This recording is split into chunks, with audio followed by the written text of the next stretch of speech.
नमस्कार, मी पूजा. लोकमतमध्ये तुमचं स्वागत आहे. सध्या महाराष्ट्रातील अनेक भागांमध्ये आपल्याला पावसाचा कहर पाहायला मिळतोय. मुंबईमध्ये सकाळपासूनच पावसाची दमदार अशी हजेरी पाहायला मिळालेली आहे. अनेक सखल भागांमध्ये सुद्धा पाणी साचलेलं पाहायला मिळालं. आत्ता थोडीशी पावसाने विश्रांती घेतलेली आहे. वरळी मधला हा सगळा परिसर तुम्ही पाहिला.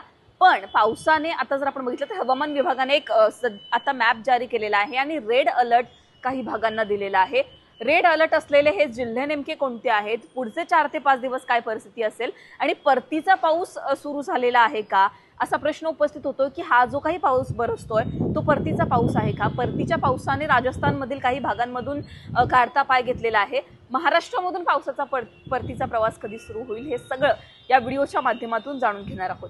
सगळ्यात पहिल्यांदा जर आपण बघितलं तर गेल्या 2 ते 3 दिवसांपासूनच महाराष्ट्रातील अनेक भागांमध्ये, खास करून मराठवाडा आणि विदर्भामध्ये पूरसदृश्य सुद्धा परिस्थिती पाहायला मिळते. इतका पाऊस तिथे पडलेला आहे. अतिवृष्टी सुद्धा या भागांमध्ये झालेली आहे. खरं तर शेतकऱ्यांसाठी सगळ्यात महत्त्वाची वेळ असते, कारण काढणी आता सुरू असते, कापूस वेचणी सुरू असते आणि अशा परिस्थितीमध्ये पाऊस पडला, त्याच्यामुळे शेतकऱ्यांचं मोठ्या प्रमाणात नुकसान झालेलं आहे.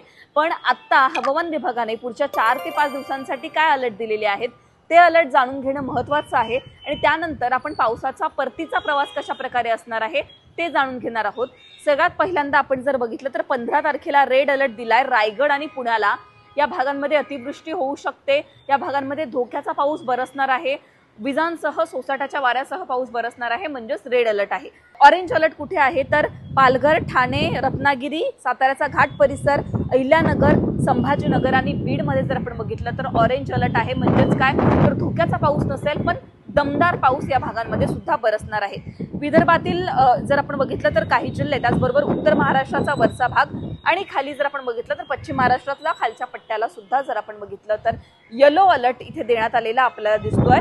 म्हणजेच हा 15 तारखेचा अंदाज जर आपण बघितला तर रेड अलर्ट आहे रायगड आणि पुण्यासाठी. पुढे 16 तारखेचा अंदाज जर आपण बघितला तर 16 तारखेला रायगड आणि पुण्याला ऑरेंज अलर्ट आहे. संभाजीनगरला ऑरेंज अलर्ट आहे.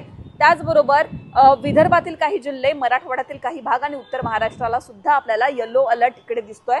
आपण 17 तारखेचा अंदाज जर बघितला तर 17 तारखेला थोडासा आपल्याला पाऊस ओसरलेला दिसतोय. म्हणजे 17 तारखेला जी परिस्थिती आपण बघितली तर 17 तारखेला ऑरेंज अलर्ट कुठेच नाहीये, पण आपल्याला येलो अलर्ट अनेक भागांमध्ये पाहायला मिळतोय. नंदुरबार, धुळे, जळगाव, नाशिक या भागांमध्ये येलो अलर्ट आहे 17 तारखेला. त्याचबरोबर जो कोकणाचा सगळा पट्टा आहे तिथे सुद्धा आपल्याला दिसतंय की येलो अलर्ट देण्यात आलेला आहे. विदर्भामध्ये 17 तारखेला थोडासा पाऊस कमी झालेला आपल्याला चित्र दिसतंय.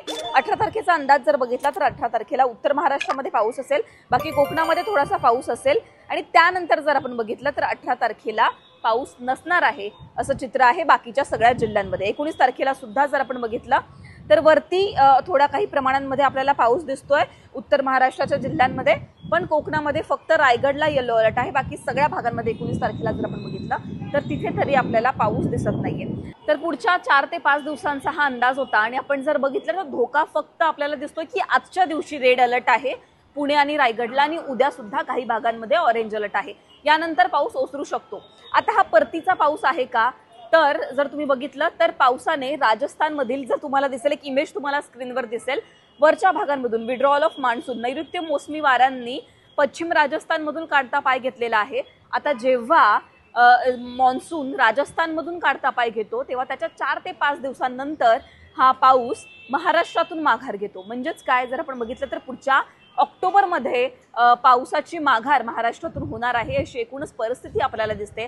हवामान विभागाने मॅप जारी केलेला आहे आणि नैऋत्य मोसमी वाऱ्यांनी पश्चिम राजस्थानमधून, राजस्थानच्या काही भागांमधून 14 तारखेलाच काढता पाय घेतलेला आहे अशी परिस्थिती आपल्याला पाहायला मिळते. आता आपण जर बघितलं तर 17 सप्टेंबरपर्यंत पावसाची वेळ आहे, जेव्हा पाऊस नैऋत्य मोसमी वारे हे महाराष्ट्रातून माघार घेतात 17 सप्टेंबरपर्यंत. पण या वेळेला वेळेआधीच म्हणजेच 2 दिवसांआधी 14 तारखेलाच नैऋत्य मोसमी वाऱ्यांनी राजस्थानमधून काढता पाय घेतलेला आहे. याचा अर्थ असा होतो की महाराष्ट्रातून सुद्धा लवकरच पावसाची माघार आपल्याला पाहायला मिळणार आहे. हा परतीचा पाऊस नाहीये. बंगालच्या उपसागरामध्ये कमी दाबाचं क्षेत्र तयार झालेलं होतं, त्याचा परिणाम म्हणून हा पाऊस आपल्याला पाहायला मिळतोय। पण लवकरच परतीच्या पावसाला सुरुवात होणार आहे आणि त्याचा परिणाम म्हणून सुद्धा महाराष्ट्रात मोठ्या प्रमाणात आपल्याला पाऊस पाहायला मिळणार आहे। तर पुढच्या 4 ते 5 दिवसांचा अंदाज होता आणि पावसाने कुठून कुठून परतीचा प्रवास सुरू केलेला आहे हे सुद्धा आम्ही तुम्हाला सांगत राहू, याचे सुद्धा आम्ही तुम्हाला अपडेट्स देत राहू। तुम्हाला तुमच्या भागांमध्ये कशा प्रकारे पाऊस पडतो हे कमेंट सेक्शनमध्ये कळवा।